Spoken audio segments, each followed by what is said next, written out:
This mounting yard is brought to you by Chute Harbour Marina Resort, set to be the Whitsunday's best destination for resort-style living, private berths, premium retail and commercial amenities. Thank you, Zed. And in the opener, John tipping number 1, Royal Mile. John, this horse chasing a long overdue victory.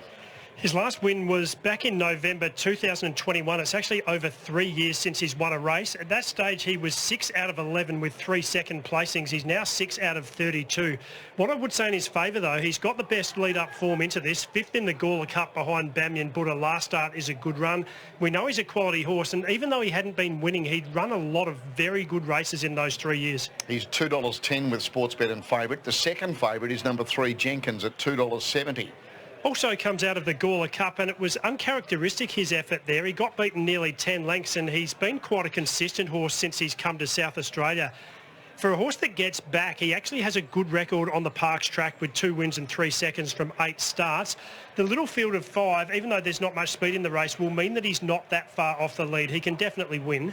$2.60 now with Sportsbet and $2 for Royal Mile. The 4 is Francis Boy, the veteran.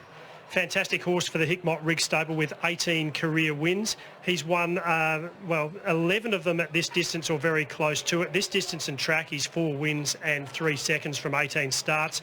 2 starts ago at massive odds, he led all the way on the main track here at Morphettville.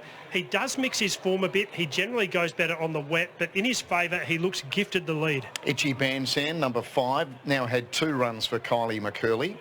Ran really well first up. In weaker grade, but made good ground over 1,100 metres, which you would think would be an unsuitably short trip. Last start, he was at black type level and finished 5th behind Aerosol, well beaten. They ran that race at very slow tempo and he was unable to sprint in the straight. Probably sits second in the run, and that 3 kilo claim brings him into the race.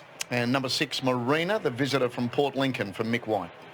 Been an honest horse in weaker grade, and he has won 12 races in his career, but he's getting long in the tooth, and he's also another one that hasn't won for a while. You're going more than 2 years since his last win, and he's had a lot of runs in that time. He's the outsider. $41. The rider is Alana Literacy with Rochelle Milnes stuck in Bali, John. Yeah, the volcano activity has meant that Rochelle Milnes has been stuck over there. Some of the other young girls that she was with did manage to get back on other flights, but unfortunately Rochelle is, most probably going to be tuning in via the internet or on the TV there. You're thinking Royal Mile can break back into the winner's circle here in the opener, John?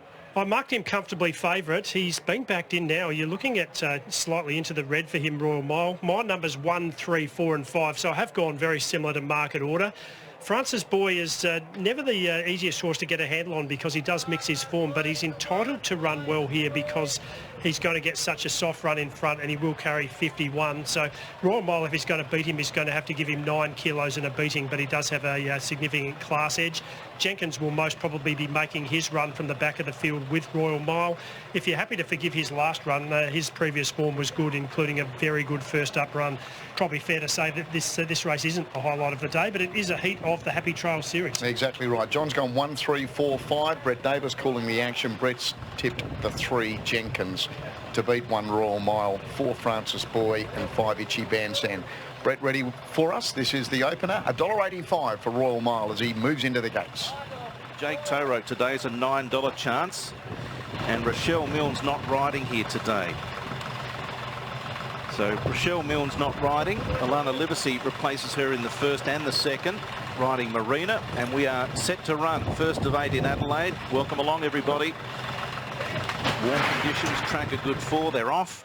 And Francis Boy at start number 130 came out of the gates running, and he's going to lead Marina, who's having start number 110, although Marina's going to take him on for the top spot, and Marina will roll forward now and lead Francis Boy. Royal Mile is already positioned into 3rd spot on the outside of Itchy Bandstand, and Jenkins last of the 5 as they turn to the side, nearing the 1,000 metre point. So Marina's working now on the outside of Francis Boy, and Royal Mile is right on the steel in 3rd position with Itchy Bandstand to his inner. And 2 further back is Jenkins and Lachlan Neindorf. playing the patience game. So the two old stagers, it's Marina on the outside of Francis Boy, and now Francis Boy sticks his beak in front to lead by a neck over Marina and quickens the pace. Two back is Itchy Bansan from Royal Mile, and Jenkins looks like Neindorf is just following the tail of Royal Mile and Kayla Crowther as they race up to the 500 metres in the first of 8 here at Morfordville, and Francis Boy extends to lead by 3/4, almost a length on Marina. Royal Mile, now Jenkins starting to make their runs together, and Itchy Bansan. Francis Boy shook off Marina. Jenkins wider out, swished around them and raced up to hit the lead now. Jenkins moved away from Royal Mile, who looks anchored under the weight. Francis Boy battles on, then Itchy Bansan and Marina, but Jenkins is charging away for a massive win here in the first. First for the Stokes and Neindorf combination, and Jenkins almost untouched. Beat Royal Mile by 3. Francis Boy did enough to hang on to third ahead of Itchy Bansan. And last of the 5 is Marina. 3, 1, 4 and 5 on the opener. Jenkins the winner here. That's his 5th win since joining the Philip Stokes yard. Lachlan Neindorf the winning rider. And overall he's won 8 from 52 now, the 9-year-old son of Piero. Royal Mile, it runs second. Francis Boy, which shared the lead with Marina, just hanging on to third from Itchy Bansan. 3, 1, 4 and 5. That's after the first. Dunkeld Cup Day, as we know. We're going to head to Kate Watts. Easy work for the old boy today, Lock. It was, Terry, yeah. I was just saying to Tommy, you know, like, they've done a good job with this horse. His last run in the Gawler Cup, he was flying leading up into it. Flopped out the barriers. I could just never get him to touch the bridle. So, being an old horse, maybe he was a bit cunning last start. Credit to the team, they switched things up in between runs and thought we'll give him one more crack, and a very suitable race they found, and he was too good. Tommy said they were just left scratching their heads. There was no answer for what happened at Gawler. No, like I said, I was doing his work leading up into that run, and I said to Tommy, I tell you what, this horse is going to be a chance in that race, and it was odd. He pulled up obviously fine, but he just never touched the bridle. I was never able to get him even interested in that race. So fortunately today I knew from a long way out he was a different horse, and back to what the Jenkins can do, and he was dominant late too. Okay, you got a good book of rides. Go well for the rest of the day. Thanks, Terry. Since joining the stable, Tommy, he's more than paid his way. Yeah, and he's our oldest horse in the stable too, Terry. Sort of considered retirement after today.